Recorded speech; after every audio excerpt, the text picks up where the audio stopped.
కొత్త పెళ్లి కూతురా రారా ఓహో బావా మార్చుకోని వంకర టింకర దోవా కాశీకి పోయాను రామాహరి వంటి ఎన్నో సూపర్ హిట్ సాంగ్స్ ఆలపించారు legendary singer Swarnalatha garu. Telugu cinema స్వర్ణయుగ కాలంలో ఎన్నో హాస్య గీతాలు ఆలపించారు.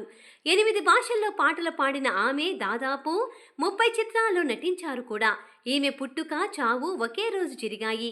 ఆమె పెద్ద కుమారుడు ఆనందరాజ్ తెలుగు తమిళ చిత్రాల్లో విలన్గా ఎన్నో సినిమాల్లో నటించారు.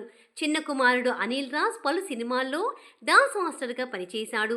మరో 7 సంతానం డాక్టర్స్ అయ్యారు. తాజాగా అనిల్ రాజు గారు ఓ ఇంటర్వ్యూలో తల్లి గురించి ఆసక్తికరమైన విషయాలు వెల్లడించారు. ఆయన మాట్లాడుతూ అమ్మ 7 సంవత్సరాల వయసులోనే గాయనయ్యారు. తన అసలు పేరు మహాలక్ష్మి. రేడియోలో అమ్మ గాత్రం విని డైరెక్టర్ బాలచందర్ గారు తనకి తొలి అవకాశం ఇచ్చారు. అలా సినిమాల్లోకి వచ్చింది. మా అమ్మగారికి 9 మంది సంతానం అవగా 10 మంది కుక్కల్ని పెంచుకునేది.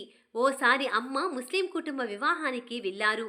కట్నం ఇవ్వలేదని వరుడు పిల్లే వద్దడంతో అమ్మ తన చేతికున్న 40 బంగారు గాజుల్నిచ్చి ఆ పెళ్లి చేశారు. అయితే అన్నల పెళ్లిళ్ళయ్యేసరికి కొన్ని సమస్యలు వచ్చిపడ్డాయి.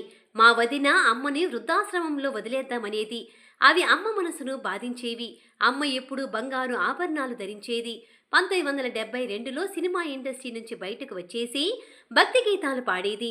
అలా 1997 మార్చి 5న నేను అమ్మ చెన్నై నుంచి హైదరాబాద్కు వస్తున్నాం. అప్పుడు అమ్మ ఒంటి మీద 4.5 లక్షల విలువైన బంగారం ఉంది. చిన్న వంగల్ అనే గ్రామానికి రాగానే గుర్తు తెలియని దుండగులు మా కారుని ఆపేశారు.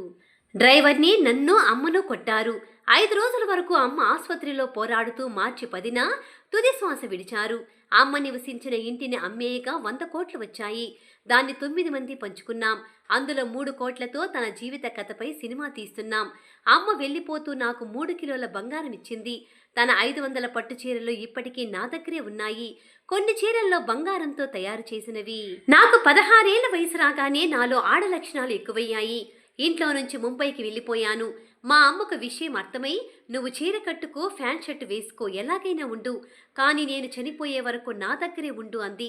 మా అన్నకేమో నేను హిజ్రాలా ఉంటే నచ్చేది కాదు. చాలా ఏండ్లు కాటుగా లిప్స్టిక్ పెట్టుకుని చీర కట్టుకుంటూ ఉండేవాణ్ణి. అన్నదమ్ములెవరూ నాతో మాట్లాడేవారు కాదు. ఇప్పుడు నాలో హిజ్రా లక్షణాలు తగ్గిపోయాయని చెప్పుకొచ్చారు అనిల్ రాజ్ గారు.